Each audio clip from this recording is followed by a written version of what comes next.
So here we go. Fox News alert moments ago. Vice President J.D. Vance arriving on the Hill, ready to potentially cast a tie-breaking vote on the big, beautiful bill after more than 20 hours of debate on the Senate floor. As President Trump pushes to get the bill on his desk by his own July 4th deadline. That's Friday. Now, his deadline for steep tariff hikes on other countries hits on July 9th, and it won't be extended. And there's no better person to talk to about all this that affects your life than our Treasury Secretary Scott Bessent, who's kind enough to be in studio. Great to see you, Mr. Secretary. Brian, good to be with you. 20 hours. Does that make you more worried or less worried? Does it seem like you're working closer to a bill, or does it seem like you might have hit an impasse? Brian, I was just in touch with leadership up on the Hill, and I can tell you we are moving toward a vote today.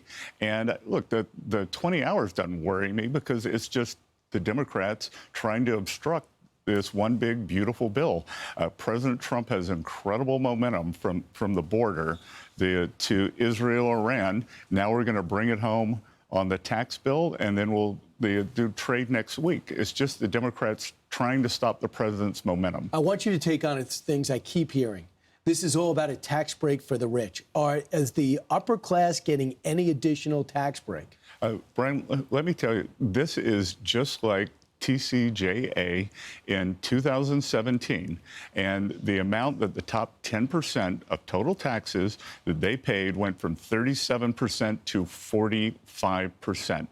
That this is a deal for working people, because what we have is President Trump's 2017 tax bill, and we are overlaying that with the president's campaign promises. No tax on tips, no tax on overtime, the lower tax on Social Security, and tax deductibility of American-made cars. Those sound like working-class tax breaks to me, Brian. So when you saw Senator Tom Tillis on Sunday rant about what it's going to do to Medicaid and how many millions of people will be kicked off, what's your answer to the Republican?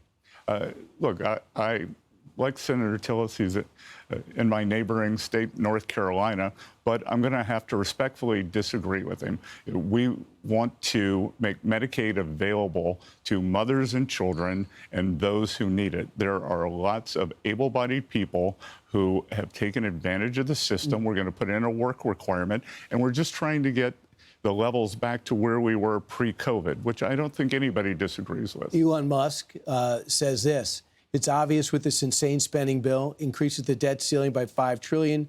We live in a one-party country, the Porky Pig Party. Time for a new political party that actually cares about the people. And he's probably going to start one if this passes. What's your reaction? You guys famously tangled in the White House. I admire Elon's leadership on rockets. I will take care of the finances. So do you feel as though he says the $5 trillion added to the deficit? You don't agree? I don't agree at all. Let me tell you why. Because this bill will set off growth like we've never seen before. The CBO projections only project 1.8% per year growth, which is substantially below what we saw in President Trump's first term. And I think we are going to see big acceleration here. And once you see the growth trajectory change to an upward bias, the bill more than pays for itself. You know, we could be in surplus. So let's talk about the trade deals. Word is you're not going to announce any trade deal until the big, beautiful bill passes, correct? Well, look, I think we want sequencing here. We're focused on this. And you know, President Trump's leadership, we want to get this signed on Friday and then talk about the trade deals next week. It looks like India is having their team stay longer in Washington till they say finish up this deal. What does the American side say? American side says the same thing, that we are very close with India. And Brian, I will tell you that the career staffers on these deals are saying that they can't believe what we're getting. People who have been at Treasury, at Commerce, at USTR for 20 years are saying that these are deals like they've never seen before. They're giving up on the Japan deal. The president said that yesterday. Done. I'm just going to give him a number, and that's going to be our deal. What's the problem with Japan? Look, we've had lots of partners come and negotiate with very strong deals, and every country has a different agenda, a different set of wants. And think about what President Trump has done in a few months here. We are rebalancing the world's trading system and making it fairer for the American people. And if the deal is not fair for the American people, President Trump's told us not to take it. True or false, the Chinese still are not giving us the rare earth we're paying for? We are hoping that they will flow at a faster rate. Rare earth magnets are flowing. They are not flowing as they did before April 4th, but we are confident that the Chinese will live up to their side of the deal. So, Scott, I don't think, Mr. Secretary, I don't think anyone has to tell you you're getting rave reviews on both sides of the aisle. The person that they like to go to get facts and figures. And so impressive, many people feel as though you'll be the favorite as the next Fed chair. What would your reaction be if that job was offered?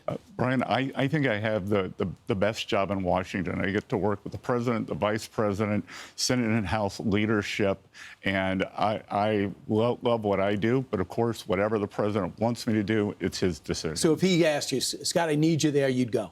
I will go where I'm needed, but I think we've still got a lot to do at Treasury. Is the current Treasury chair costing Americans billions of dollars because we're at the higher end of interest rates?